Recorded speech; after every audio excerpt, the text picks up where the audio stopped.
Olá pessoal, tudo bem? Meu nome é João, estamos aqui para mais um vídeo de resenhas do mês, dessa vez com tudo que eu li e assisti no mês de julho de 2025, mês que eu estive de férias, então não li tanta coisa, mas ainda assim tem muito material interessante para avaliar aqui, tá? Sempre começo com os livros, então vamos falar sobre o Retrato de Dorian Gray. Antes você já vai deixar seu gostei, inscrever-se no canal, ativar o sininho de notificações para receber todos os vídeos sobre quadrinhos que eu e principalmente quadrinhos, mais livros, filmes, que eu posto aqui no canal. Já compartilha com seus amigos e comenta tudo que você leu e assistiu esse mês também, tá? Então, o Retrato de Dorian Gray, escrito por Oscar Wilde. Interessante como eu estou lendo muitos autores do Reino Unido, né? Já li O Médico e o Monstro esse ano, do Robert Louis Stevenson, que é escocês, agora Oscar Wilde, com o Retrato de Dorian Gray, irlandês. Um autor que é interessante frisar isso, porque ele tinha é, uma relação homossexual com um jovem, filho de um barão, se eu não me engano, enfim, uma pessoa importante da alta sociedade, da política lá na época, na Inglaterra, e aí ele foi denunciado por causa disso, foi preso, né, por ser um sodomita, né, é a palavra que ele utilizava na época. E por que isso é importante? Porque muito se discute nessa obra sobre quem é a figura do Oscar Wilde, em quem ele se põe mais nesse livro, entre os três protagonistas. Muitos defendem, na verdade, que é uma mistura, os três são uma mistura da personalidade, de fatos da vida que aconteceram com ele. Aqui nós vamos acompanhar um pintor chamado Basil Howard, que é um pintor que encontrou em um jovem de beleza inigualável a sua inspiração artística. Então ele reproduz o jovem em um retrato e aquela é a grande obra-prima do pintor. No entanto, esse quadro ele desperta nesse jovem, que é o Dorian Gray, sentimentos adversos, por mais que ele se sinta feliz por posar para esse quadro e tudo mais. Ao mesmo tempo, ele é apresentado a um amigo do Basil, que é o Lord Henry. E o Lord Henry, ele serve para o Dorian Gray nesse momento como uma figura que apresenta a ele a filosofias e a todo um mundo de pensamentos que ele não conhecia antes, que são para ele, e essa pessoa é para ele quase como uma influência negativa. Isso não é dito expressamente, mas o leitor ele pode reconhecer dessa maneira que, por causa do Lord Henry, o Dorian Gray, que era aquele adolescente alheio ao mundo, puro, e que tinha essa beleza não só exterior, como interior também, e serve como esse fator corruptível desse jovem. Então, e aí ele apresenta essas filosofias, e uma delas é a noção, a ficha cai nele de que ele é um mortal, e isso significa que tudo o que ele conhece como vida, tudo que ele conhece como beleza, que também por causa da influência do Lord Henry, ele passa a supervalorizar a beleza, e ele sabe que essa beleza um dia vai se extinguir. Então, aquilo que ele valoriza tanto, um dia não vai ser nada.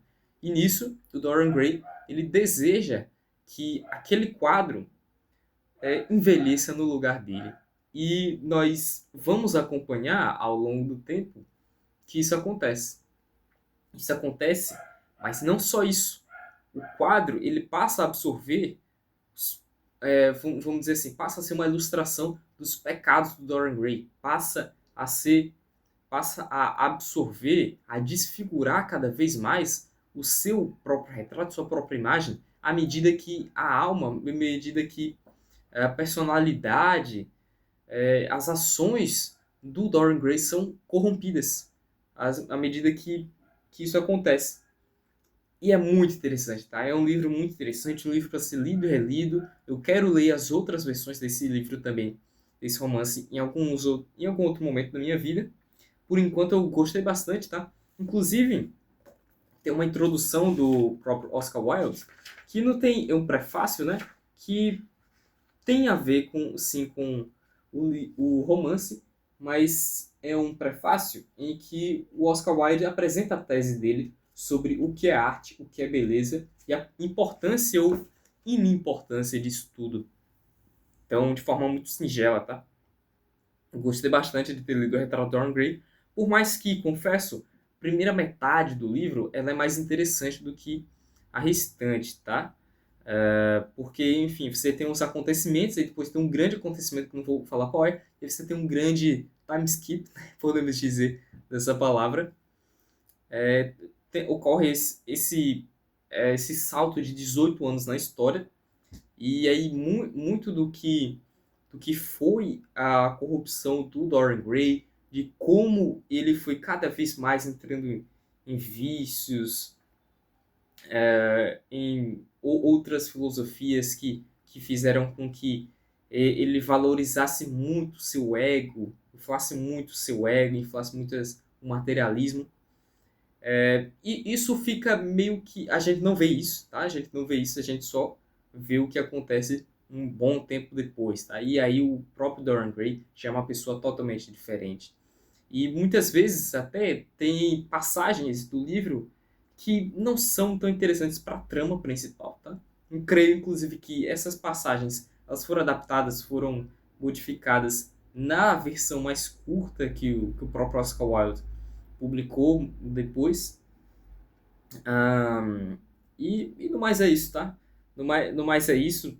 Enfim, tem muita parte que eu achei um livro leviano, pedante e tal.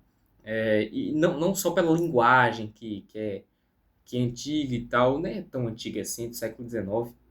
E também não acho que é um livro tão difícil de você ler. Não é para um leitor iniciante, tá? Você precisa ter algum tipo de conhecimento de literatura, de mundo, mas principalmente você ter essa proximidade com a leitura, né, para você ler principalmente essas passagens que são mais cansativas. Dito tudo isso, o primeiro filme que eu assisti em julho foi Karate Kid. Gente, eu queria muito assistir o filme do Karate Kid de Lendas no cinema, acabei não assistindo. E esse filme aí era mais para me preparar para esse filme aí, mas enfim, acabei não assistindo, como eu disse. E eu tô falando do Karate Kid de 2010, tá? O Karate Kid original, a trilogia original, eu falo que é trilogia, né? Porque o quarto filme, pelo amor de Deus, eu, eu já assisti várias vezes, e esse Karate Kid eu também já assisti várias vezes quando era menor. E vou dizer, cara, não é um filme muito bom, não. Pelo contrário, é um filme que tem como protagonista o Jaden Smith, né? Que é um pirralhinho, assim, um ator que era pirralho, né, nesse filme, mas ele não é muito carismático, não. E tem o Jack Chan, né? Que, assim, a melhor parte do filme é o Jack Chan. Jack Chan que... Nossa, a melhor parte do filme é o Jack Chan batendo em jovem. É basicamente isso, tá? Por mais que o filme... Eu vejo que esse filme, ele tenta, tá?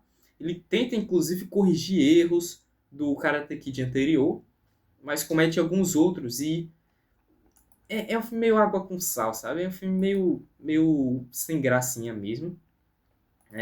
E tem muita coisa nesse filme aí que não faz sentido. Começar pelo título, né? Karate Kid, mas ele aprende Kung Fu.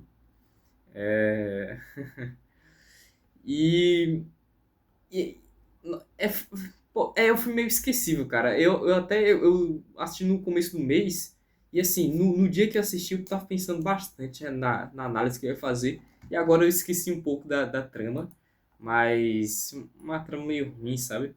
Inclusive, esse é daquele tipo de filme que não faz sentido algum o protagonista vencer, sabe? É só porque ele é protagonista mesmo. Mas depois eu assisti a Porco Rosso, filme do estúdio Ghibli. Baita filme do estúdio Ghibli, tá?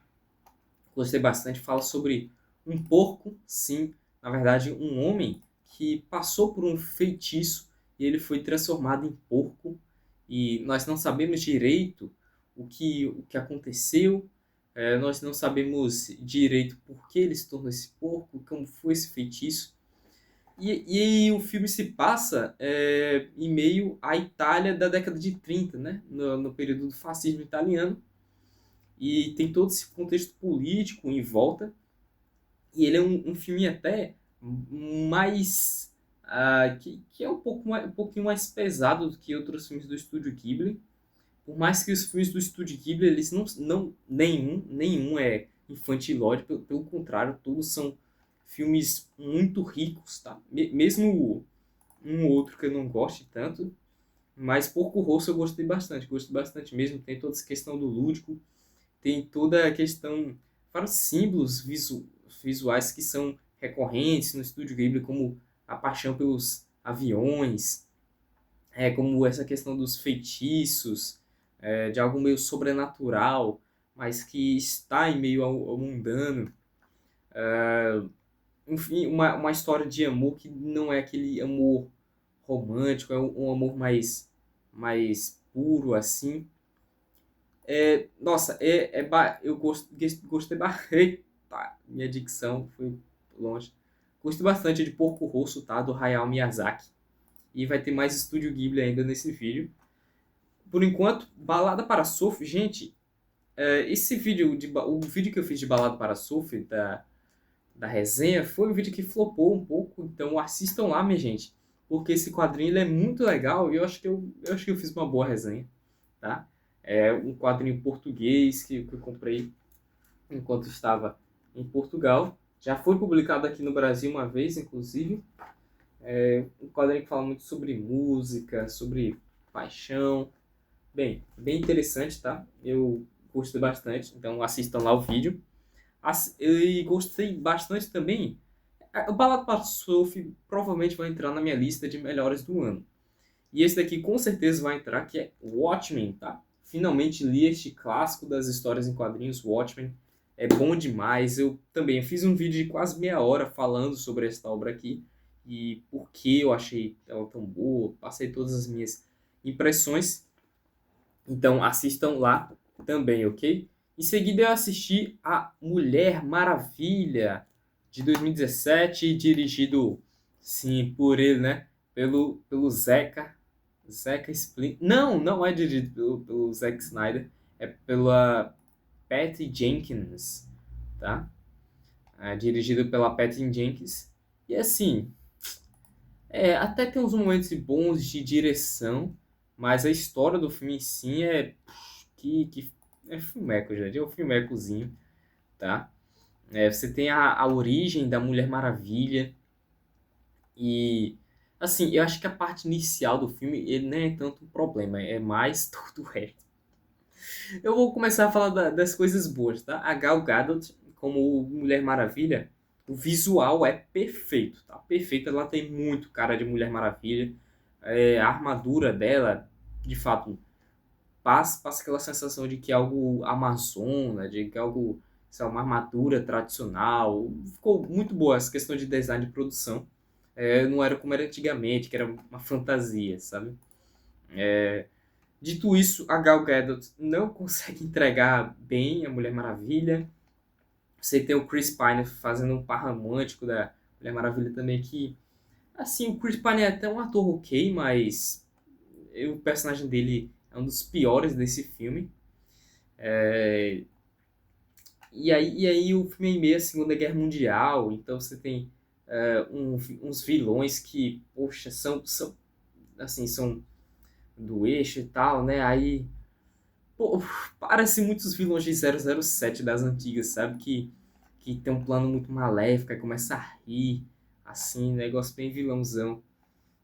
Não gostei desse filme também não, gente, tá? É um filme meio ruinzinho mesmo. A história perde muito tempo com, por exemplo, quando a Mulher Maravilha sai de Temícera e ela já sai falando inglês fluentemente, perfeito e tal. Nossa, é bem meio ridículo isso. E aí ela chega na Inglaterra, né? E aí, poxa, tem a ceninha da Mulher Maravilha comprando roupa, aí ela conhecendo o mundo dos homens. Aí ela, véi, tem uma cena nesse filme que eu ri, não porque é engraçado, mas porque é ridículo. Algumas vezes eu ri isso, que a Mulher Maravilha, ela foi provar um sorvete, ela provou, ela ficou muito maravilhosa. A Gal Gadot, não sei o quê. Aí a Mulher Maravilha fala pro sorveteiro assim, this is wonderful. You should be so proud of yourself. Nossa, a Gal Gadot é uma atriz ruinzinha mesmo, infelizmente. Por mais que, novamente, toda a questão estética desse filme, eu acho boa, tá? Eu acho boa, sim. Só pro final mesmo que tem o Ares, aí, enfim, é um plot twist que não faz sentido algum. Um plot twist ele é bom quando você vê e, nossa, faz sentido isso. Quando você ficar confuso, é porque não faz sentido nenhum, o plot twist é uma merda. E é isso que acontece nesse filme. E o visual do Ares é meio ruim também. Em seguida eu assisti a Mickey 17, Mickey 17. Agora sim, tá? Um filmaço que lançou este ano. E eu assisti e, nossa, trilha sonora muito interessante desse filme aqui, tá? É um filme de ficção científica que traz um conceito bem legal, tá? Você tem um contexto em que a Terra meio que está expulsando certos grupos de pessoas que se veem desempregados e se veem numa grande crise na Terra. Então, existe a solução de que, ok, nós vamos agora explorar o espaço, e aí nós vamos para esse planeta que aparentemente é habitável, e, e aí com isso nós vamos explorar esse planeta. E aí nós acompanhamos o Mickey. Mickey, ele é um cara que estava devendo muita grana para um agiota, e aí nesse sentido, o filme ele é meio bobinho, sabe? Meio bocozão, porque o protagonista ele é meio panaca, assim.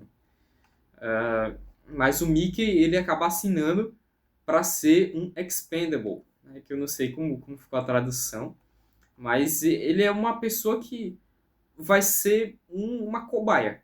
É isso. Ele vai nas expedições e aí ele vai ver se o ar ele é, ele é bom para os seres humanos e só que o ar não é. Então ele morre. Só que acontece, eles têm as características genéticas, a memória do Mickey, tudo gravado. Então, eles imprimem o corpo do Mickey de novo para ele continuar assim, sendo essa cobaia, esse cobaia de testes e morrendo e revivendo sempre que for necessário. E assim, loucura demais, os conceitos bem interessantes de ficção científica. Me interessei em ler o livro que inspira esse filme. É um filme que, enfim, fala muito sobre um totalitarismo que acontece tanto nessa nave que carrega o pessoal que vai colonizar esse planeta. Fala muito sobre isso, sobre colonização, sobre totalitarismo. E nesse sentido é bem interessante também. Infelizmente tem o Mark Ruffalo nesse filme, eu odeio esse ator. Mas, assim, eu acho que ele até faz um personagem que é bem interessante nesse filme, tá? Ele faz um cara que, enfim, é um vilão. Que ele é esse ditador. E, assim, o Mark Ruffalo, eu acho meio... sei lá, Mark Ruffalo. Ele faz, ele não sei porquê, mas ele faz o sotaque do Arnold Schwarzenegger nesse filme, sabe? Então, enfim, fica nesse daí. Mas baita filme, tá? Gostei bastante de Mickey 17. Gostei bastante de The Truman Show, mas é um filme que, assim, é 10 de 10 pra mim, um dos grandes filmes da minha vida. O Show de Truman, um filme que tá cada dia mais atual. Esse filme sobre que ele fala sobre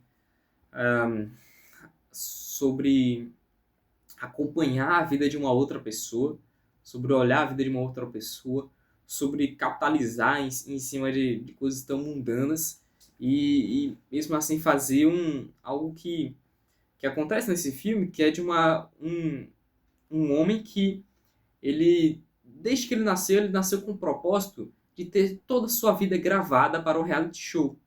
E com isso, os donos desse reality show eles fizeram todo um cenário, uma cidade para ele viver, e todas as pessoas ao redor dele são atores. Então, um conceito bem de terror mesmo, parecia mesmo até um episódio de The Twilight Show. Talvez seja inspirado. Uh, mas, enfim, tem todas essas questões. É um filme que cada vez que você assiste, você percebe uma coisinha diferente. E percebe que quem dirigiu, quem escreveu esse filme, pensou de fato em tudo, os questionamentos que, enfim, poderiam surgir com isso. E foi o primeiro papel dramático do Jim Carrey. Jim Carrey, que é um baita ator, tá? E até dá pra ver que ele se segura nesse filme pra não ser aquela coisa escrachada dele dos anos 90. Mas enfim, o show de Truman é sensacional. Em seguida eu assisti a Superman. Superman já tem vídeo aqui no canal só falando sobre o Superman. Então, se vocês quiserem, vocês assistam lá também. Li Invencível, volume 1, resenha vai sair em agosto, tá? Já tá gravada, só tá programada aí. Então, brevemente vocês vão ver os meus comentários sobre os quadrinhos de Invencível. E também em breve sairá a resenha de Quarteto Fantástico, Epic Collection, a edição importada, né? Ainda não terminei de ler, mas vou terminar de ler logo, então fica aqui nesse vídeo já. E por fim, para terminar julho, assisti a Viagem de Chihiro, baita filme do estúdio Ghibli, também do Hayao Miyazaki. Era para ter sido o último filme do Miyazaki, né? Mas depois acho que ele ainda fez O Conto da Princesa Kaguya, se não me engano. Não. Depois ele fez Ponyo e ainda teve mais um. The Wind Rises. Que mês? E foi isso. E aí depois ele fez O Menino e a Garça, passou mais de 10 anos fazendo esse filme, que eu já analisei aqui no canal quando assisti no cinema, tá? E tem muitas semelhanças entre A Viagem de Chihiro e O Menino e a Garça, tá? Assim, tem novamente esses signos visuais do Estúdio Ghibli são muito interessantes. E é um filme que é estranho de assistir, principalmente para a gente que é de uma cultura ocidental, que está acostumada com um tipo de história, um tipo de narrativa, um tipo de ritmo, e aqui é algo totalmente diferente. Aqui, talvez seja algo que eu percebo muito nos filmes do Estúdio Ghibli, é que a jornada ela é muito mais interessante, ela é muito mais importante do que o fim. Então, é um filme que o objetivo você vai vendo ao longo do filme. E meio que acontece até de certa forma rápida quando você chega a um objetivo claro do que é esse filme. E ele é resolvido de forma até simples, mas o que é mais interessante é você estar imerso, mergulhado a esse mundo tão criativo, tão único que é o de A Viagem de Chihiro. É um filme que fala sobre personalidade, é um filme que fala sobre individualidade, sobre a autoconfiança. É um filme bem interessante, tá? Bem interessante mesmo. E eu quero assistir ainda a todos os filmes do Estúdio Ghibli, principalmente do Miyazaki, e em ordem, inclusive. Então, um dia eu vou reassistir esses todos na ordem que foram lançados. Mas é isso, minha gente. Muito obrigado por ter assistido esse vídeo. Se você chegou a esse vídeo até aqui, acho que ninguém assistiu esses vídeos até o final, tá? Mais algo para eu, digamos que, expor minhas opiniões do jeito que eu quero. Mas se você chegou aqui até o final, você comente alguma coisa, comente o seu perfil no Letterboxd, caso você tenha, tá? Não comenta isso não. Comenta, sei lá, eu não sou bom para essas coisas não. Só diga que você chegou até o final. Muito obrigado, até a próxima.